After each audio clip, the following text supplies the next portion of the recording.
हाँ ठीक, गुड, कर दिया ऑन रिकॉर्डिंग मैंने। अच्छा, फ्लेक्सिबिलिटी मैट्रिक्स को हम लोग एक मिनट,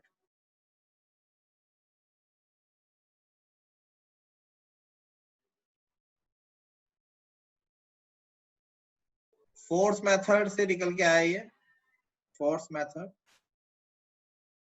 है ना। फोर्स मेथड को हमने फ्लेक्सिबिलिटी मेथड भी नाम दिया था, और स्टिफनेस मेथड आपका डिस्प्लेसमेंट मेथड से निकल के आया है, डिस्प्लेसमेंट मेथड से निकल के आया है। आप सब लोगों को पता है कि जैसे अगर F is equal to K x होता है आपका, then what is stiffness? Stiffness is just your force required for unit deformation, है ना। तो स्टिफनेस को आप कैसे डिफाइन करते हो? फोर्स रिक्वायर्ड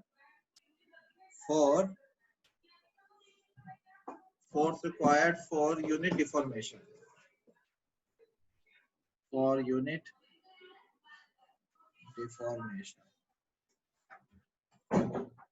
ठीक है। और ये है मेरे पास, अगर इसी को मैं इन्वर्स करके लिखूंगा डेल्टा को बोला जाता है flexibility times of force, delta को बोला जाता है फ्लेक्सिबिलिटी टाइम्स ऑफ फोर्स। मतलब कि अगर आप यूनिट फोर्स लगाते हो तो जो डिफ्लेक्शन आता है that is known as flexibility. What is flexibility? Flexibility is displacement for और करस्पॉन्डिंग टू यूनिट फोर्स। बस यही चैप्टर का आधार है पूरा, कि डेल्टा किसको बोलते हैं, डिस्प्ले एफ किसको बोलते हैं, फ्लेक्सिबिलिटी बोलते हैं डिफ्लेक्शन और displacement corresponding to unit force, और स्टिफनेस किसे बोलते हैं, force required for the unit deformation. Is it clear? Stiffness तो मैं आपको कराता भी रहता हूँ, 4EI/L 3EI/L, वहां पे रोटेशन हो जाता है। ये जरूरी नहीं है कि लीनियर फोर्स ही होगा, ये एंगुलर फोर्स भी हो सकता है, भी हो सकता है। ये जरूरी नहीं है कि लीनियर डिस्प्लेसमेंट की बात हो रही है, यहाँ पे एंगुलर डिस्प्लेसमेंट की भी बात हो रही है ना। जैसे अगर मैं बात करूं, यहाँ पे आपका ये होता है delta is equal to PL/A, है ना। तो अगर मैं इसको ऐसे लिखूं कि delta is equal to L/AE into P, है ना। So for unit amount of force delta tends to flexibility, so flexibility here will be is equal to L/AE। और अगर मैं इसको दूसरे एंगल से सोचूं कि यार P can also be written as AE/L into delta, so if delta is equal to 1 then P tends to stiffness, so stiffness will be equal to AE/L। ठीक है, दोनों एक दूसरे के इनवर्स है, आप देख भी सकते हो, दोनों एक दूसरे के क्या है, इनवर्स। अगर आप फ्लेक्सिबिलिटी और स्टिफनेस को मल्टीप्लाई करोगे then you will get unity, you will get 1, है ना। तो कल को जब हम फ्लेक्सिबिलिटी मैट्रिक्स और स्टिफनेस मैट्रिक्स को मल्टीप्लाई किया करेंगे तो हमें मिलेगी यूनिट मैट्रिक्स, मतलब कि आइडेंटिटी मैट्रिक्स। मैट्रिक्स में 1 का मतलब होता है आइडेंटिटी मैट्रिक्स, मतलब जिसके प्रिंसिपल डायगोनल एलिमेंट्स 1 1 1 हो, है ना। क्लियर है कि नहीं है? ठीक है, तो अब देखो कुछ मैं बेसिक पॉइंट्स बता देता हूं आपको। ये तो आपको समझ में आ रहा है, F is equal to KX, K is stiffness and X is equal to 1/K into F, so 1/K is your stiffness or flexibility, है ना। अब देखो जरा, एक तरफ लिख रहा हूं मैं फ्लेक्सिबिलिटी मैट्रिक्स,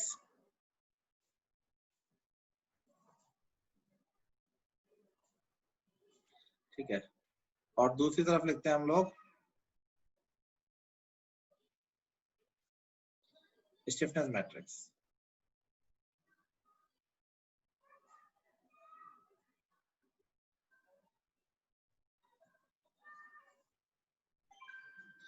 कुछ पॉइंट्स लिखवा रहा हूं जो चैप्टर के साथ साथ आपको क्लियर होते जाएंगे, ठीक है। तो चैप्टर के साथ साथ आपको क्लियर होते जाएंगे, कुछ पॉइंट्स लिखवा रहा हूं। पहला point,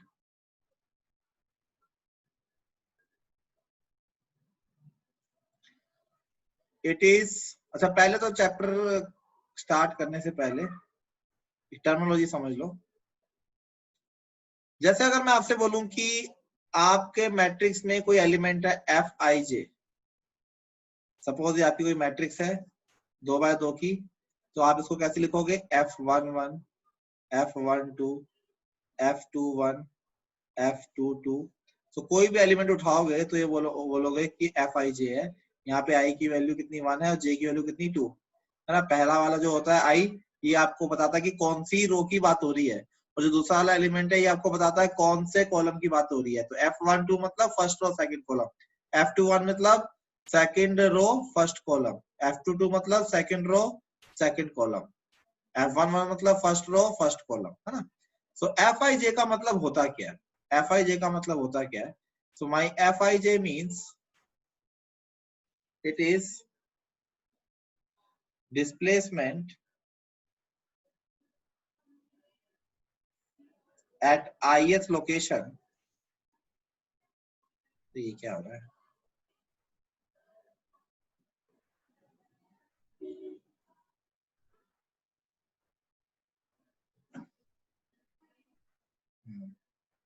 displacement at ith location due to unit load at jth location। ठीक है, अभी क्लियर होता जाएगा आपको साथ के साथ ही।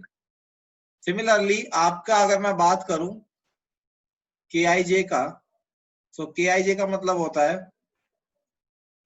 Force at ith location due to unit displacement at jth location। जैसे अगर मैं लिख रहा हूं F12 है ना, तो F12 का मतलब हो जाएगा मेरे पास deflection at one position due to unit load at second position, है ना। 1 और 2 कौन सी पोजीशन देखेंगे अभी, है ना। F22 deflection at second location when the at same location unit force is applied. K21 force at second location when a unit displacement has been given at one location, है ना। 1 क्या है देखते हैं अभी, 2 क्या है देखते हैं। K11 force at 1 due to deflection at due to unit displacement at 1। ठीक है, तो F का मतलब होता है flexibility, flexibility is your displacement for unit force. तो Fij मतलब deflection due to unit force only, but it is the deflection at ith location and unit load you need to apply it at the jth location। Similarly, K is stiffness. Stiffness is nothing but the force required for unit displacement.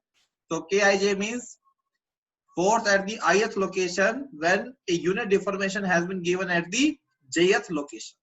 So this is how we are going to read here। Okay, इस तरीके से हम यहाँ पे पढ़ेंगे। तो मैं फिर से इसकी डेफिनेशन लिख देता हूँ।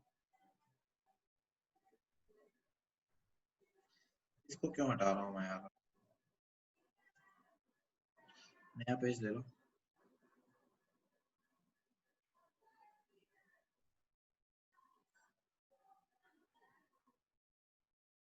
So flexibility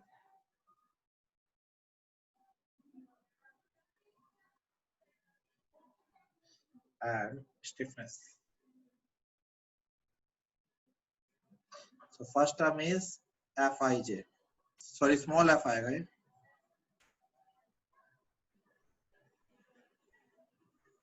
So displacement at I due to unit force at J। Similarly Kij means force at I due to unit displacement at J। कभी भी भूल जाओ ना, कभी भी अगर भूल जाओ तो रफ में लिख देना F is equal to K x, तो हमेशा याद रहेगा। तो स्टिफनेस क्या है, स्टिफनेस फोर्स है जब डिस्प्लेसमेंट कितनी है 1 है, तो एक याद आ जाएगा दूसरा भी याद आ जाएगा, है ना। तो it is force due to unit displacement. I J मतलब जो पहले आ रहा है वहां पे फोर्स, जे मतलब वहां पे डिस्प्लेसमेंट, है ना। अगला पॉइंट मैं आपको बताना चाह रहा हूँ See, flexibility matrix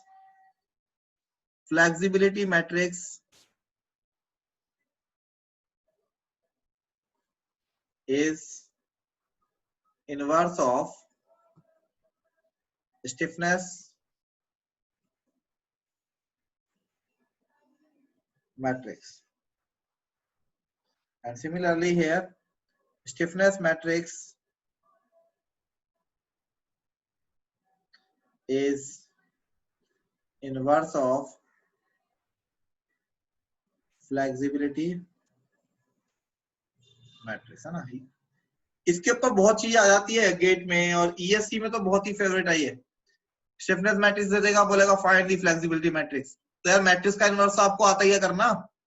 कभी कभी आपको स्टिफनेस मैट्रिक्स डेवलप करने के लिए बोलता है, बट आपको फ्लेक्सिबिलिटी मैट्रिक्स में कंफर्ट है, तो आप जल्दी से फ्लेक्सिबिलिटी मैट्रिक्स बनाओ, उसको इन्वर्स कर दो। तो जो F11 होगा उसका इन्वर्स K11 होगा, जो F32 होगा वही K32 होगा, है ना। तो इस तरीके से आप इस वाली प्रॉपर्टी को बहुत ज्यादा यूज कर सकते हो, है ना। तो दो गेट में तो मैं कहूंगा कि दोनों में से कोई एक में भी कंफर्टेबल है और आईक्यू है आपके पास, तो कोई भी आंसर निकाल लोगे।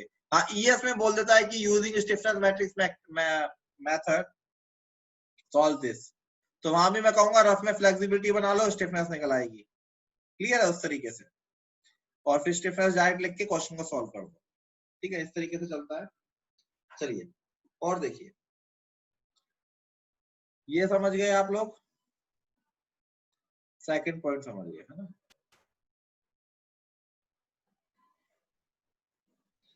स्लिप करने लग गया यार पेन, इतने दिनों से ठीक चल रहा है।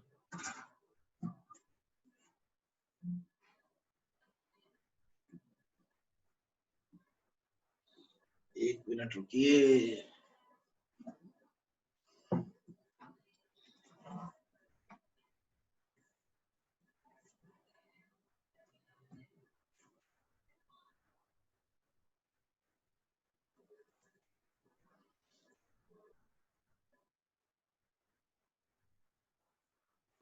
बिल्कुल नहीं चल रहा।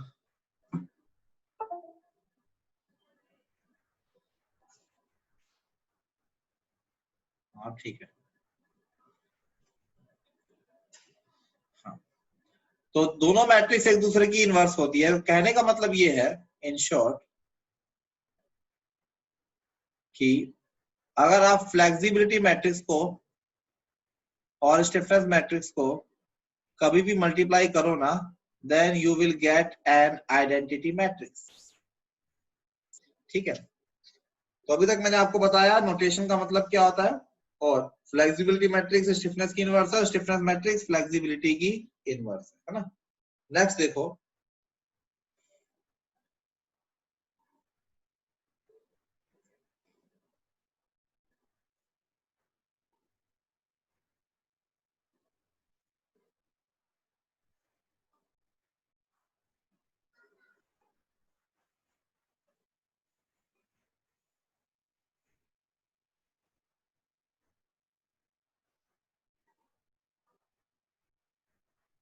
नेक्स्ट पॉइंट,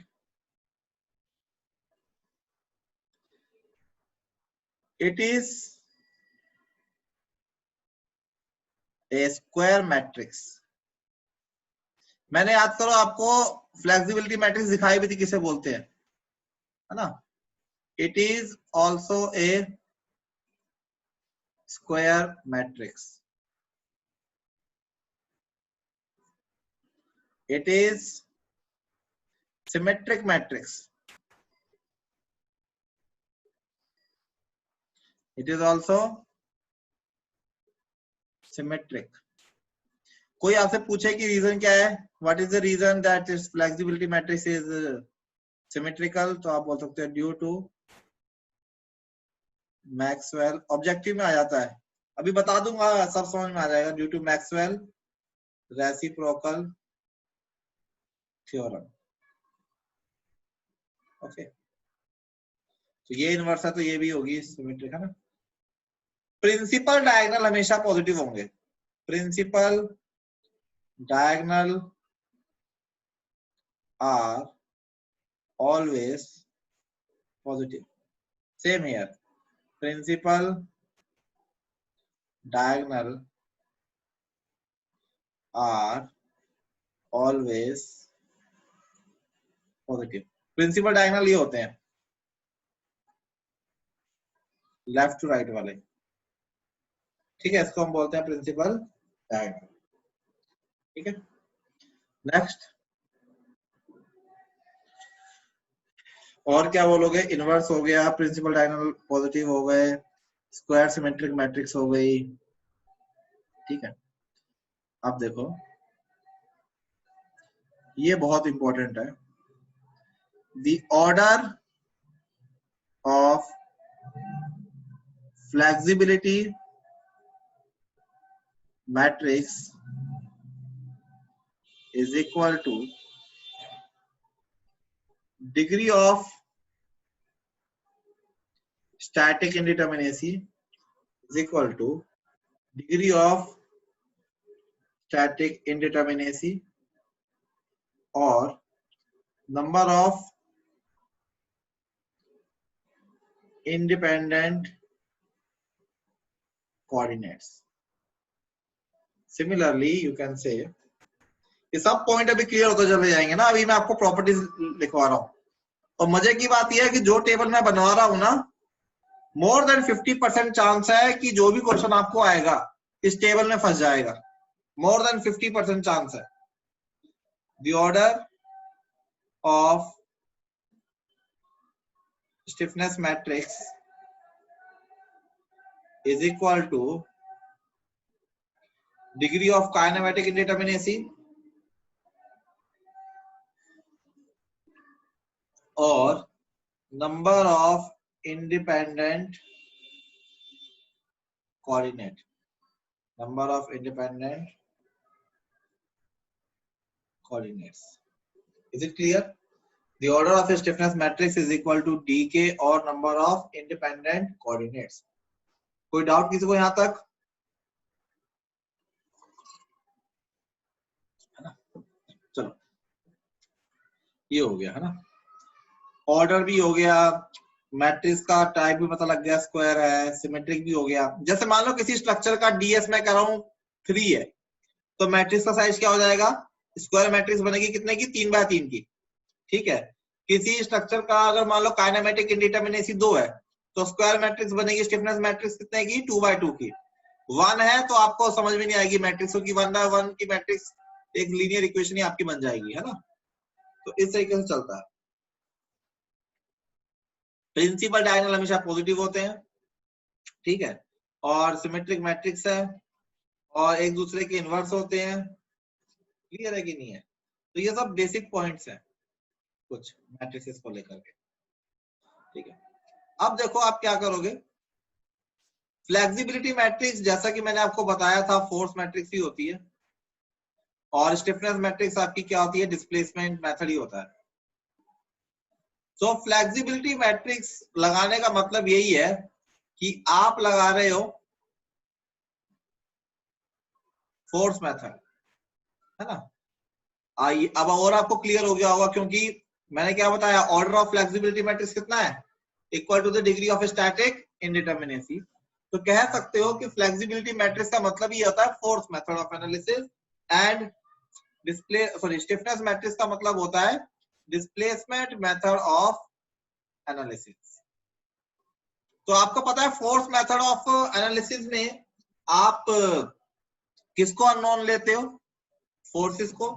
फिर आप कंपैटिबिलिटी ढूंढते हो, फिर कंपैटिबिलिटी से आप लोग अननोन फोर्स निकालते हो, और फिर आप स्ट्रक्चर का एसएफडी बीएमडी ड्रॉ कर लेते हो। स्टिफनेस मैट्रिक्स में आप अननोन किसको लेते हो? थीटा को, डेल्टा को।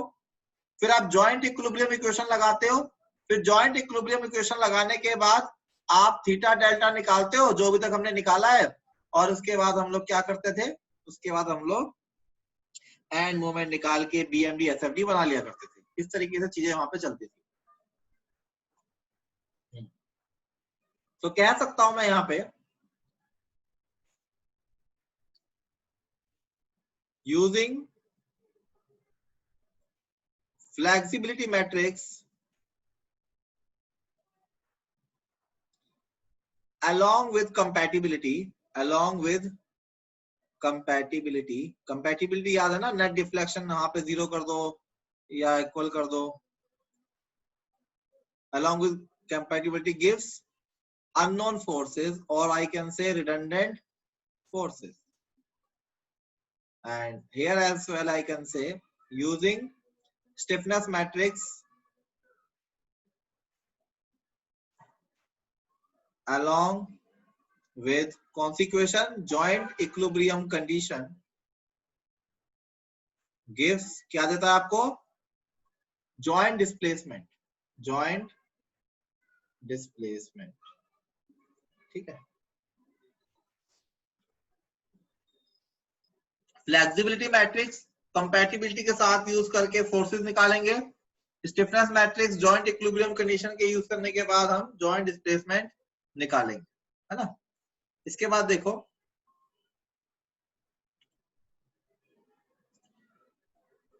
एक बार रिडंडेंट फोर्स आपके पास आ जाए, एक बार रिडंडेंट फोर्सेस आपके पास आ जाए, फिर रिमेनिंग फोर्सेस को आप निकाल लेते हो इक्विलिब्रियम इक्वेशन लगा के और एसएमटी बीएमटी बना लेते हो, है ना.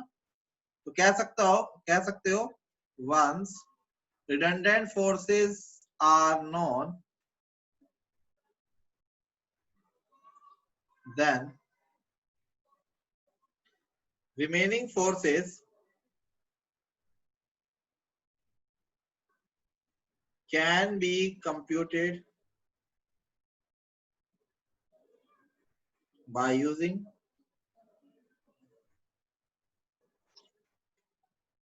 equation of static equilibrium, है ना. फिर आपको आगे पता है क्या करना है. सारे फोर्सेस आ गए, बना लोगे एसएफडी बीएमडी, है ना.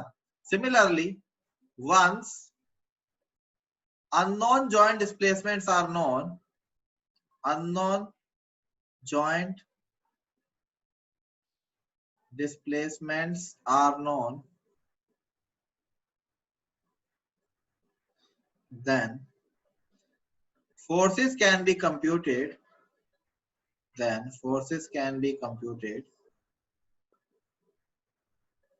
by using slope deflection equation और force displacement relation. वही जैसे थीटा डेल्टा आ गया आपके पास, अब आपको पता है कि यार ए बी पे मूवमेंट निकालना है, तो ए बी क्या लिखोगे, M A B is equal to M F A B plus 2 EI by L plus 2 theta A plus theta B minus C delta by L. Once theta and delta are known to you, then you can find the final line moments. और final line moments अगर आपको पता है, इसका मतलब ये है कि आपका बीम खुल गया है, सॉल्व हो गया. Is it clear guys? Tell me. कोई डाउट किसी को? यहां तक मैं फिर से बोल रहा हूं, ये जो मैंने आपको टेबल बनवाया, मैं कह रहा हूं 50 से 60% चांसेस है कि गेट में क्वेश्चन आएगा, यहां से फंस जाएगा, ईएससी में क्वेश्चन आएगा, यहां से फंस जाएगा. ठीक है. इसके अलावा आगे आप देखोगे इस चैप्टर में कुछ नया नहीं बताऊंगा मैं, बस अब इन्हीं सारे पॉइंट्स जो मैंने यहाँ लिखे हैं ना, इन्हीं को अब मैं जस्टिफाई करता जाऊंगा. ठीक है, कि फ्लेक्सिबिलिटी और स्टिफनेस, हो सकता है कि आपको सारे पॉइंट डाइजेस्ट नहीं हुए होंगे, है ना. अभी मैं बताता हूँ आपको क्या क्या चीजें डाइजेस्ट हो गई होंगी. ये रो होता है, ये कॉलम होता है. F11 मतलब क्या होता है, first row first column. F11 मतलब flexibility coefficient of first row and first column. Fij मतलब होता है डिस्प्लेसमेंट आई की लोकेशन में due to unit load at jth location, है ना. K12 का मतलब होता है force at 1 due to unit displacement at 2. ये फोर्स का नेचर लीनियर भी हो सकता है, मोमेंट भी हो सकता है, और ये डिस्प्लेसमेंट का नेचर यूनिट भी हो सकता है, रोटेशन भी हो सकता है.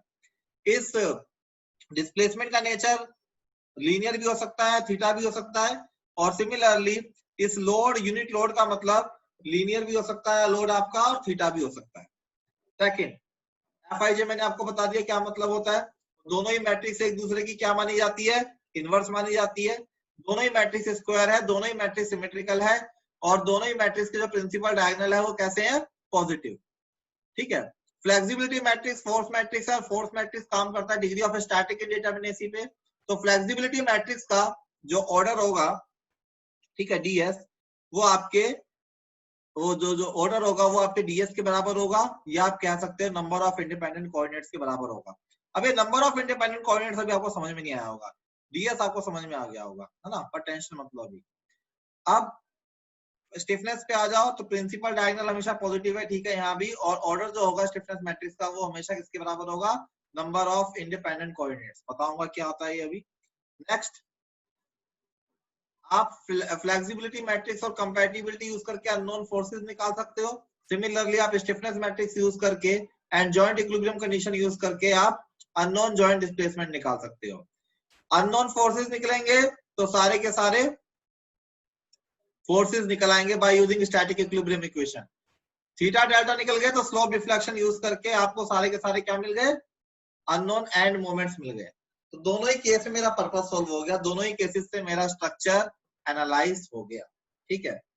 तो अब मैं पहले स्टार्ट करूंगा आपका अगले लेक्चर में कि ये फ्लेक्सिबिलिटी मैट्रिक्स होती क्या है, इसको कैसे बनाते हैं, और जो मैं आपको बता रहा हूँ एफ आई जे एफ जे इसका मतलब सब है क्या, इसकी बात करते हैं वो अपने नेक्स्ट लिंक में। मैं भेजता हूँ अभी आपको। Is it clear? अगले लिंक में डाउट पूछ लेना, मैं भेज रहा हूँ, 5 मिनट बाद ओपन कीजिएगा, 5 मिनट बाद ओपन करना।